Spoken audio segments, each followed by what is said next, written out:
Hello അസ്സലാമു അലൈക്കും welcome back to my channel. ഇന്ന് ഞാനൊരു അടിപൊളി വീഡിയോ ആയിട്ടാണ് കേട്ടോ വന്നിട്ടുള്ളത്. ഇന്ന് സ്റ്റിച്ചിങ്ങും കട്ടിങ്ങും ഒന്നല്ല കേട്ടോ ചെയ്യണത്. ഇതൊന്നും അറിയാത്തവർക്ക് ഉപകാരപ്പെടുന്നൊരു വീഡിയോ ആണ് ഇന്ന്. അപ്പോൾ ഞാൻ ഈ ഒരു മെഷീൻ വെച്ചിട്ട് ചെയ്യാൻ പറ്റുന്ന കാര്യങ്ങളാണ് കേട്ടോ ഞാൻ കാണിക്കുന്നത്. അപ്പോൾ അതിന് മുന്നേ നമ്മുടെ ചാനൽ സബ്സ്ക്രൈബ് ചെയ്യാതെ വീഡിയോ കാണുന്നവരൊക്കെ ഉണ്ടെങ്കിൽ വീഡിയോസൊക്കെ ഇഷ്ടപ്പെടുകയാണെങ്കിൽ പ്ലീസ് ഒന്ന് സബ്സ്ക്രൈബ് ചെയ്യുക. അതുപോലെ തന്നെ വീഡിയോസൊക്കെ ഇഷ്ടപ്പെട്ടാൽ ലൈക്ക് ചെയ്യാനും ഷെയർ ചെയ്യാനും കമൻറ്റ് ചെയ്യാനും മറക്കരുത് കേട്ടോ. അപ്പോൾ ഞാനിത് എൻ്റെ കയ്യിലുള്ള ഈ ഒരു നമ്മുടെ fashion maker table top machine ഉണ്ടല്ലോ, അത് വെച്ചിട്ട് എന്തൊക്കെ ചെയ്യാൻ പറ്റും എന്നുള്ളത് ഞാൻ കാണിച്ചു തരാം കേട്ടോ. അപ്പോൾ നമ്മുടെ കുറച്ച് മുന്നത്തെ വീഡിയോയിൽ ഈ ഒരു മെഷീൻ വെച്ചിട്ട് ഓവർലോക്ക് ചെയ്യണത് എങ്ങനെയാണെന്ന് അതും കാണിക്കാനൊരു കമൻറ്റ് ഉണ്ടായിരുന്നു കേട്ടോ. അപ്പോൾ അതും കൂടിയിട്ട് ഞാൻ ഇതിൽ കൂടെ കാണിക്കുന്നുണ്ട്. അപ്പോൾ ഇതാ എൻ്റെ അടുത്തുള്ള ഈ ഒരു മെഷീനിൽ ഞാൻ ഇതുപോലെ ഉണ്ട് നൂല് കോർത്തെടുക്കുന്നത്. മേലക്കൂടെ ഇങ്ങനെ എടുത്ത് വന്നിട്ട് പിന്നെ ഇതിൻ്റെ ആ ഒരു ഭാഗങ്ങളൊക്കെ കണ്ടില്ലേ, ഞാൻ കോർത്ത ഭാഗങ്ങൾ അതിൽ കൂടെ ഒക്കെ കോർത്തിട്ടാണ് കേട്ടോ. പിന്നെ ഈ നമ്മുടെ നാട്ടിൽ യൂസ് ചെയ്യുന്ന ഇത് ഞാൻ UAE നിന്ന് വാങ്ങിച്ച മെഷീനായിരുന്നു കേട്ടോ. അപ്പോൾ നാട്ടിൽ വരുന്ന മെഷീനിന് ഇതിൻ്റെ ഇത്തിരി വ്യത്യാസങ്ങളുണ്ട് കേട്ടോ. നൂല് കോർക്കുന്ന സംഭവമൊക്കെ ഒരിത്തിരി വ്യത്യാസമുണ്ട്. അപ്പോൾ അത് ഓരോന്നിൻ്റെ ഫങ്ഷൻസിനനുസരിച്ച് ചെയ്യാം കേട്ടോ. അപ്പോൾ ഞാനിത് ഫസ്റ്റ് ഓവർലോക്കാണ് കാണിക്കുന്നത്. അപ്പോൾ ഓവർലോക്ക് ചെയ്യാനായിട്ട് ഞാൻ ഏലാണ് കേട്ടോ ഇട്ട് കൊടുക്കുന്നത്. ഈ മെഷീനിൻ്റെ സിക്സാഗിലാണ് ചെയ്യണത്. സിക്സാഗ് വരുന്നത് ഏലാണ് കേട്ടോ. അപ്പോൾ ഏല ഇട്ട് കൊടുത്തു. എന്നിട്ട് സിക്സാഗിൻ്റെ ആ ഒരു ലെങ്ത്ത് അവിടെ ഞാൻ അഡ്ജസ്റ്റ് ചെയ്ത് വെച്ചിട്ടുണ്ട് കേട്ടോ.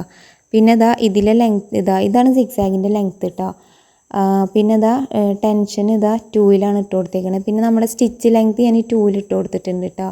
റൈറ്റ് സൈഡിൽ ഞാൻ താഴെയായിട്ട് കാണിച്ചില്ല, അത് ലെങ്ത്ത് എന്ന് എഴുതിയിട്ടുള്ള ആ ഒരു ബട്ടൺ ഏതാണോ അതിലാണ് നമ്മൾ ലെങ്ത്ത് 2ൽ ഇട്ട് കൊടുത്തിട്ടുള്ളത് കേട്ടോ. അതിപ്പോൾ 3ൽ ഇട്ടെന്ന് വെച്ചിട്ടും കുഴപ്പമൊന്നുമില്ല, സ്റ്റിച്ച് അടുത്ത് വരും എന്ന് മാത്രമേ ഉള്ളൂ. അത് നമുക്ക് ഇഷ്ടമുള്ളതിൽ ചെയ്യാം. എന്നിട്ട് ഇതുപോലെ നോർമൽ ഈ ഒരു ഫൂട്ട് ഇട്ടിട്ടാണ് കേട്ടോ ചെയ്യുന്നത്. ഈ ഫൂട്ടാണ് നമ്മൾ നോർമൽ സ്റ്റിച്ചിനും ഈ ഒരു ഓവർലോക്കിനും ഒക്കെ യൂസ് ചെയ്യണത് കേട്ടോ. പിന്നെ ഇതിൽ എംബ്രോയ്ഡറി മെഷീനിൽ എംബ്രോയ്ഡറി ചെയ്യുമ്പോഴൊക്കെ ഈ ഒരു ഫൂട്ടാണ് യൂസ് ചെയ്യുക കേട്ടോ. അപ്പോൾ അത് വെച്ചിട്ടാണ് ഞാനും ഓവർലോക്ക് ചെയ്യണത്. ഇതിൻ്റെ ഓവർലോക്കിന് 2-3 മെത്തേഡുകളുണ്ട്. പക്ഷേ ഞാൻ സ്ഥിരമായിട്ട് യൂസ് ചെയ്യുന്ന ഒരു മെത്തേഡ് ഈ ഒരു സിക്സാഗ് വെച്ചിട്ടാണ് കേട്ടോ. സ്റ്റിച്ച് ഇത്തിരി ലെങ്ത്ത് കുറച്ചിട്ടിട്ട് സിക്സാഗിൽ ഇട്ടിട്ടാണ് ഞാൻ എല്ലാ ഡ്രസ്സുകളും ഓവർലോക്ക് ചെയ്തിട്ട് പുറത്തേക്ക് സ്റ്റിച്ച് ചെയ്ത് കൊടുക്കുന്നതും അത് തന്നെ കേട്ടോ. ഇതുപോലെ സ്റ്റിച്ച് ചെയ്ത് കഴിഞ്ഞാൽ ലോക്ക് ചെയ്ത് കഴിഞ്ഞാൽ തീരെ നൂലൊന്നും ഊരി പോവില്ല കേട്ടോ. പിന്നെ ഓവർലോക്ക് അങ്ങനെയാണ് കേട്ടോ ഞാൻ ചെയ്യുന്നത്. ഇനി നമ്മൾ ഈ ഒരു മെഷീനിലെ ഫൂട്ട് മാറ്റിയിട്ട് അടുത്ത ഒരു കാര്യം കൂടി ഞാൻ പറഞ്ഞുതരാം. ഇനി ഞാൻ ചെയ്യാൻ പോണത് എന്താണെന്ന് വെച്ചാൽ ഇൻ്റർലോക്ക് ഉണ്ടല്ലോ, നമ്മുടെ ഫ്രോക്കിൻ്റെ ഒക്കെ അടിഭാഗമൊക്കെ ലോക്ക് ചെയ്യില്ല, അതാണ് അതിൻ്റെ ഫൂട്ടാണ് ഇത് കേട്ടോ. അപ്പോൾ ഇതിൻ്റെ ഫൂട്ട് ഊരിയത് കണ്ടില്ല, ആ ബാക്കിൽ ആ ഒരു സംഭവം ഇങ്ങനെ ഒന്ന് പ്രസ് ചെയ്ത് കൊടുത്താൽ ആ ഫൂട്ട് ഇങ്ങോട്ട് താഴേക്ക് വീഴും. എന്നിട്ട് നമ്മൾ ഈ അടുത്ത ഫൂട്ട് വെച്ചിട്ട് ഒന്ന് ഫൂട്ടൊന്ന് താഴത്തേക്ക് ഇട്ട് കൊടുത്താൽ അതിൽ പ്രസ് ആവും കേട്ടോ, സെറ്റായി കയറും. അങ്ങനെയാണ്. എന്നിട്ട് ഇതുപോലെ ഈ ഒരു ഫൂട്ടിൻ്റെ ആ ഫോൾഡ് ചെയ്ത ഭാഗം ഉണ്ടല്ലോ, ആ ഭാഗത്തേക്ക് നമ്മുടെ മെറ്റീരിയലിനെ ഒന്ന് ഫോൾഡ് ചെയ്ത് പിടിച്ചു കൊടുക്കുക കേട്ടോ. എന്നിട്ട് സ്റ്റിച്ച് ചെയ്യുക. അപ്പോൾ അത് തന്നെ തനിയെ തന്നെ അവിടെ ഫോൾഡായിട്ട് ലോക്കായിട്ട് വരും കേട്ടോ. അങ്ങനെയാണ് നമ്മൾ ഫ്രോക്കിൻ്റെ ഒക്കെ അടിവശമൊക്കെ ഇൻ്റർലോക്ക് ചെയ്തെടുക്കുന്നത്. അപ്പോൾ ഈ ഒരു സംഭവങ്ങളൊക്കെ ചെയ്തെടുക്കാൻ ഇപ്പോൾ സ്റ്റിച്ചിങ്ങും കട്ടിങ്ങും ഒന്നും അറിയണമെന്നില്ല കേട്ടോ. അപ്പോൾ ഈ ഒരു ലോക്കൊക്കെ ചെയ്യാൻ ഒരു മീറ്ററിന് 25 രൂപ ഒക്കെ വാങ്ങിക്കുന്നുണ്ട് കേട്ടോ എല്ലാവരും. ഞാൻ സ്റ്റിച്ച് ചെയ്യുമ്പോൾ അതിൻ്റെ കൂടെ ചെയ്ത് കൊടുക്കുകയേ ചെയ്യുള്ളൂ കേട്ടോ, സെപ്പറേറ്റ് ഒന്നും വാങ്ങിക്കാറില്ല. പിന്നെ നെക്സ്റ്റ് നമുക്ക് ഈ ഒരു ഫൂട്ട് മാറ്റിയിട്ട് ഇനി നമുക്ക് ബട്ടൺ ഹോൾ അടിക്കാം കേട്ടോ. ഈ ഒരു മെഷീനിൽ ബട്ടൺ ഹോളിൻ്റെ ഫൂട്ടാണ് ഇത്. ഈ ഒരു ഫൂട്ട് വെച്ചിട്ട് നമുക്ക് ഷർട്ടിൻ്റെ ബട്ടൺ ഹോൾ ഒക്കെ അടിച്ചു കൊടുക്കുക. അപ്പോൾ ഏതെങ്കിലുമൊക്കെ ജെൻസിൻ്റെ ഷോപ്പൊക്കെ അടുത്തുണ്ടെങ്കിൽ അവർക്കൊക്കെ ബട്ടൺ ഹോൾ ബൾക്കായിട്ടൊക്കെ ചെയ്ത് കൊടുത്താൽ അത്യാവശ്യം ഏണിങ്സ് ഉണ്ടാക്കാം കേട്ടോ. ഒരു ഷർട്ടിന് ഇത്ര രൂപ എന്ന് വെച്ചിട്ടൊക്കെ ചെയ്ത് കൊടുത്താൽ നമുക്ക് സ്റ്റിച്ചിങ്ങും കട്ടിങ്ങും ഒന്നും അറിയണമെന്നില്ല. ഈ ഒരു സംഭവം തന്നെ ചെയ്താൽ തന്നെ അത്യാവശ്യം ഏണിങ്സ് നമുക്ക് ഉണ്ടാക്കാം. ബൾക്കായിട്ട് ചെയ്ത് കൊടുക്കണം എന്ന് മാത്രമേ ഉള്ളൂ. എന്നിട്ട് ഞാൻ ഈ ഒരു ഫൂട്ട് ഇട്ട് കൊടുത്തിട്ടുണ്ട്. ഇനി ഇതെങ്ങനെയാണ് നമ്മുടെ ബട്ടൺ ഹോൾ അടിക്കുക എന്നുള്ളത് കാണിച്ചു തരാം കേട്ടോ. അപ്പോൾ ഞാൻ അവിടെ ഒരു ചോക്ക് കൊണ്ട് മാർക്ക് ചെയ്തിട്ടുണ്ടല്ലോ, ആ മാർക്ക് ചെയ്ത് നമ്മൾ എത്രയാണോ ഹോളിന് ഉദ്ദേശിക്കുന്നത് ആ ഒരു ലെങ്ത്തിൽ വെച്ച് കൊടുക്കുക. എന്നിട്ട് ബട്ടൺ ഹോളിൻ്റെ ഫങ്ഷൻസാണ് കേട്ടോ, അതിലിട്ട് കൊടുക്കുക, സെറ്റാക്കി കൊടുക്കുക. എന്നിട്ട് ഈ ഒരു ലെങ്ത്തിന് നമ്മൾ 1ൻ്റെയും 0യുടെയും കൂടി സെൻറ്ററിൽ വെച്ച് കൊടുക്കുക കേട്ടോ.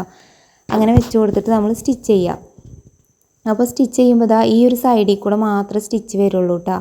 എന്നിട്ട് നമ്മൾ സ്റ്റിച്ച് ഇവിടെ കംപ്ലീറ്റ് ആയി കഴിഞ്ഞാൽ നമ്മൾ 2ൽ ഇട്ട് കൊടുക്കുക. എന്നിട്ട് ഒന്നുകൂടെ സ്റ്റിച്ച് ചെയ്യുക. അപ്പോൾ ഈ ഒരു ഭാഗം ലോക്കായി കിട്ടും കേട്ടോ. ഈ ഒരു ഭാഗം ലോക്കായി കഴിഞ്ഞാൽ നമ്മൾ വീണ്ടും 3ലേക്ക് ഇട്ട് കൊടുക്കുക. എന്നിട്ട് വീണ്ടും സ്റ്റിച്ച് ചെയ്യുക. അപ്പോൾ ഈ സ്റ്റിച്ച് ചെയ്യുന്ന സമയത്ത് നമ്മളിപ്പോൾ സ്റ്റിച്ച് ചെയ്യാത്ത ആ സൈഡ് ഉണ്ടല്ലോ, അതിൽ കൂടെ ബാക്കിലേക്കാണ് കേട്ടോ സ്റ്റിച്ച് പോവുക. എന്നിട്ട് നമ്മൾ വീണ്ടും നിർത്തിയതിന് ശേഷം 4ലേക്ക് ഇട്ട് കൊടുക്കുക. അപ്പോൾ 4ലേക്ക് ഇട്ടാൽ അവിടെ ലോക്കായി കിട്ടും. ആ ഒരു ഭാഗത്ത് ലോക്കായിട്ട് വീഴും കേട്ടോ. അങ്ങനെയാണ്. പിന്നെ ഈ ഒരു ബട്ടൺ ഹോളിൻ്റെ ലെങ്ത്ത് ആ ഫൂട്ടിൻ്റെ അവിടെ അങ്ങനെ റെഡ് കളറിൽ ലൈൻസ് കാണുന്നത്, അതിലാണ് കേട്ടോ നമ്മൾ ലെങ്ത്ത് കറക്റ്റാക്കി വെച്ച് കൊടുക്കുക. എത്ര ലെങ്ത്താണ് വേണ്ടതെന്നുള്ളത് അതിൽ നോക്കിയിട്ട് വെച്ചാൽ മതി കേട്ടോ. അതിലാണ് അളവെടുക്കുക. എന്നിട്ട് ഇതാ നമ്മൾ ഇപ്പോൾ ഹോളടിച്ച് കഴിഞ്ഞു കേട്ടോ. ഇനിയിപ്പോൾ ഇത് കട്ട് ചെയ്തെടുക്കുക. എന്നിട്ട് ഈ ഒരു ബട്ടൺ ഹോൾ അടിച്ചില്ലേ, അതിൻ്റെ ആ ഒരു സെൻറ്ററിലായിട്ട് നമുക്ക് കത്രിക വെച്ചിട്ട് കട്ട് ചെയ്ത് കൊടുക്കുക കേട്ടോ. അപ്പോൾ എൻ്റെ അടുത്ത് കട്ട് ചെയ്യുന്നൊരു ടൂളുണ്ട് ഇതിന്. ആ ഒരു ടൂളിൻ്റെ മുന പൊട്ടിയിട്ട്, അത് കാരണം ഇപ്പോൾ ഞാൻ ഈ കത്രിക വെച്ചിട്ടാണ് ഇപ്പോൾ ഞാൻ കട്ട് ചെയ്യണത്. അത് കയ്യിലുള്ളവർ അത് വെച്ചിട്ട് ചെയ്താൽ മതി കേട്ടോ. അപ്പോൾ അത് ഞാൻ കോട്ടിനൊക്കെ ബട്ടൺ ഹോൾ അടിക്കുന്ന സമയത്ത് അതിൻ്റെ മുന പെട്ടെന്ന് പൊട്ടിപ്പോയിട്ട് നല്ല കട്ടിയുള്ള ഭാഗത്ത് ചെയ്തപ്പോൾ അത് പൊട്ടിപ്പോയി. അങ്ങനെയാണ് ഇപ്പം ഞാൻ കത്രിക വെച്ചിട്ടാട്ടോ ചെയ്തത്. അങ്ങനെ നമ്മുടെ ബട്ടൻ്റെ ഹോൾ അടിക്കൽ ഇങ്ങനെയാണ് കേട്ടോ ചെയ്യുക. അതും കഴിഞ്ഞു. ഇനി അടുത്തത് ഞാൻ കാണിച്ചു തരാം. ഇനി നമുക്ക് അടുത്ത സംഭവം എന്താണെന്ന് വെച്ചാൽ, ഇപ്പോൾ ബട്ടൺ ഹോൾ അടിച്ച പോലെ ഇനി ബട്ടണും ഇതിൽ വെച്ച് പിടിപ്പിക്കുക കേട്ടോ. ബട്ടൺ പിടിപ്പിക്കാനായിട്ട് നമ്മളിതാ ഈ ഒരു നൂലിൻ്റെ കേസൊക്കെ ഇടുന്ന ഭാഗം ഉണ്ടല്ലോ, അവിടെ അതിൻ്റെ അടിഭാഗത്തായിട്ട് ഇങ്ങനെ ഒരു സംഭവം ഉണ്ടാവും കേട്ടോ. ഈ ഒരു സംഭവം ഒന്ന് അടിയിലേക്ക് പ്രസ് ചെയ്തിട്ട് വലത്തോട്ട് നീക്കി കൊടുക്കുക. അപ്പോൾ ഈ ഒരു ഗ്യാപ്പിൽ നിന്ന് പോയിട്ട് അവിടെ ആ ഒരു ഗ്യാപ്പിൽ പോയി ഇരിക്കും കേട്ടോ. എന്നിട്ട് ഇതാ ഇത് ഇട്ട് കൊടുക്കുക. ഒക്കെ അടച്ചൊക്കെ സെറ്റാക്കി വെച്ചതിന് ശേഷം നമ്മൾ ബട്ടന് വെച്ച് കൊടുക്കുക കേട്ടോ. ഇങ്ങനെ ക്ലോത്ത് വെച്ചിട്ട് ഈ ബട്ടന് വെച്ചിട്ട് നമ്മൾ ഫൂട്ടില്ലാണ്ടാണ് കേട്ടോ സ്റ്റിച്ച് ചെയ്യുക. അപ്പോൾ ഇതിൻ്റെ സ്റ്റിച്ച് സിഗ്സാഗിൽ തന്നെയാണ് കേട്ടോ എടുക്കുന്നത്. പിന്നെ ഇതിൻ്റെ ലെങ്ത്ത് എങ്ങനെ അഡ്ജസ്റ്റ് ചെയ്യാമെന്ന് വെച്ചാൽ, ഈ ഹോൾസിൽ തന്നെയാണോ സൂചി കയറുന്നത് എന്നുള്ളത് നോക്കണം കേട്ടോ. എന്നിട്ട് അതിൽ തന്നെയാണ് ആവുന്നത് വരെ നമ്മൾ ലെങ്ത്ത് അവിടെ അഡ്ജസ്റ്റ് ചെയ്ത് കൊടുക്കുക കേട്ടോ. അങ്ങനെയാണ് ഇതിൻ്റെ ലെങ്ത്ത് അഡ്ജസ്റ്റ് ചെയ്യുക. അല്ലാതെ 2 3 എന്ന് പറയാൻ പറ്റില്ല കേട്ടോ. എന്താ വെച്ചാൽ ഇത് നമ്മൾ ബട്ടൺസിൻ്റെ ഹോൾസിൻ്റെ ലെങ്ത്ത് വീതി എത്രയാണോ വിടുത്ത് വരുന്നത് നമുക്കറിയില്ലല്ലോ. അപ്പോൾ അതിലേക്കാണ് സൂചി പോകണത് നോക്കിയിട്ട് അതിനനുസരിച്ച് ലെങ്ത്ത് കറക്റ്റാക്കി വെക്കുക. എന്നിട്ട് നമ്മൾ സ്റ്റിച്ച് ചെയ്യുക, ധൈര്യമായിട്ട് പിന്നെ ചെയ്യുക. അത് കഴിഞ്ഞ് വീണ്ടും നമ്മൾ അടുത്ത ഭാഗം ചെയ്യുമ്പോൾ ഇതുപോലെ തന്നെ 2 ഹോൾസിലും കറക്റ്റായി വീഴുന്നുണ്ടോ സൂചി നോക്കുക. എന്നിട്ട് സ്റ്റിച്ച് ചെയ്യുക കേട്ടോ. അല്ലാതെ പെട്ടെന്ന് സ്റ്റിച്ച് ചെയ്യരുത് കേട്ടോ. അപ്പോൾ നമ്മളങ്ങനെ ബട്ടൺസ് പിടിപ്പിച്ച് കൊടുത്തിട്ടുണ്ട്. അപ്പോൾ എൻ്റെ അടുത്തുനിന്ന് ഈ ഒരു ബട്ടണ് ഒരു സൈഡൊന്ന് ചെറുതായിട്ടൊന്ന് പൊട്ടിയിട്ടുണ്ട് കേട്ടോ. അതെന്താണെന്ന് വെച്ചാൽ എൻ്റെ ക്യാമറ ഞാനൊരു കൈ കൊണ്ട് പിടിച്ചിട്ടുണ്ടായിരുന്നു. അത് കാരണം കൊണ്ട് സ്റ്റിച്ച് ചെയ്യുന്ന സമയത്ത് പിടിക്കാൻ പറ്റിയില്ല കേട്ടോ ക്ലോത്തിന്. അതുകൊണ്ട് സൂചി അതിന്മേൽ തട്ടിയതാണ്. ചെറുതായിട്ട് തട്ടിയിട്ടുള്ളൂ കേട്ടോ, അല്ലെങ്കിൽ പിന്നെ സൂചിയും പൊട്ടിയിട്ടുണ്ടാവും. അപ്പോൾ നമ്മുടെ ഈ ഒരു ബട്ടൺസ് വെച്ചതിൻ്റെ ബാക്ക് വശം ഇങ്ങനെയാണ് കേട്ടോ ഉണ്ടാവുക സ്റ്റിച്ച്. അപ്പോൾ നമുക്ക് ഈ ബട്ടൺസ് സൂചി നൂലും വെച്ചിട്ട് തുന്നേണ്ട ആവശ്യമൊന്നുമില്ല കേട്ടോ. ഇതറിഞ്ഞിരുന്നാൽ ഇതുപോലെ ചെയ്താൽ മതി. അപ്പോൾ നമ്മുടെ ഈ ഒരു ഫാഷൻ മേക്കർ വെച്ചിട്ട് നമുക്ക് അത്യാവശ്യം കാര്യങ്ങൾ ഇതിൽ ചെയ്തെടുക്കാം കേട്ടോ. അപ്പോൾ സ്റ്റിച്ചിങ്ങും കട്ടിങ്ങും ഒന്നും അറിയാതെ തന്നെ ഈ ഒരു ബട്ടൺ ഹോൾ അടിച്ചിട്ടും ബട്ടൺ വെച്ച് കൊടുത്തിട്ട് നമുക്കൊരു ഏണിങ്സ് ഉണ്ടാക്കാം. അതുപോലെ തന്നെ സ്റ്റിച്ച് ചെയ്യുന്നവർ ലോക്ക് ചെയ്യാനൊക്കെ തരികയാണെന്നുണ്ടെങ്കിൽ ലോക്ക് ചെയ്ത് കൊടുക്കുക. ഇൻ്റർലോക്ക് ചെയ്ത് കൊടുക്കാൻ അത്യാവശ്യം റേറ്റ് ഉണ്ട് കേട്ടോ. ഇൻ്റർലോക്ക് ചെയ്യുമ്പോൾ 1 മീറ്ററിന് വെച്ചിട്ടാണ് കേട്ടോ കണക്ക്. അങ്ങനെ നമ്മളിപ്പോൾ ഒരു ഫ്രോക്കിന് തന്നെ 3-4 മീറ്ററൊക്കെ ഉണ്ടാവില്ലേ, 5 മീറ്ററൊക്കെ വരുന്ന ഫ്രോക്കിൻ്റെ അടിവശമൊക്കെ ഉണ്ടാവും. അതൊക്കെ നമുക്ക് ലോക്ക് ചെയ്ത് കൊടുത്താൽ തന്നെ അത്യാവശ്യം ഒരു ഏണിങ്സ് ഉണ്ടാക്കുക, സ്റ്റിച്ചിങ്ങും കട്ടിങ്ങും അറിഞ്ഞില്ലെങ്കിൽ തന്നെ. അപ്പോൾ അങ്ങനെയാണ് കേട്ടോ ഇന്നത്തെ ഈ ഒരു വീഡിയോ നിങ്ങൾക്ക് ഞാൻ ഉപകാരപ്പെടുമെന്ന് പറഞ്ഞത്. അപ്പോൾ ഇന്നത്തെ നമ്മുടെ ഈ വീഡിയോ എല്ലാവർക്കും ഇഷ്ടപ്പെട്ടു എന്ന് വിചാരിക്കുന്നു. ഇഷ്ടപ്പെട്ടാൽ ലൈക്ക് ചെയ്യുക, ഷെയർ ചെയ്യുക, കമൻറ്റ് ചെയ്യുക. അതുപോലെ തന്നെ ചാനൽ സബ്സ്ക്രൈബ് ചെയ്യാത്തവരൊന്ന് സബ്സ്ക്രൈബ് ചെയ്യുക. അപ്പോൾ ഇനി നമുക്ക് നെക്സ്റ്റ് ഒരു അടിപൊളി വീഡിയോ ആയിട്ട് കാണാം. താങ്ക്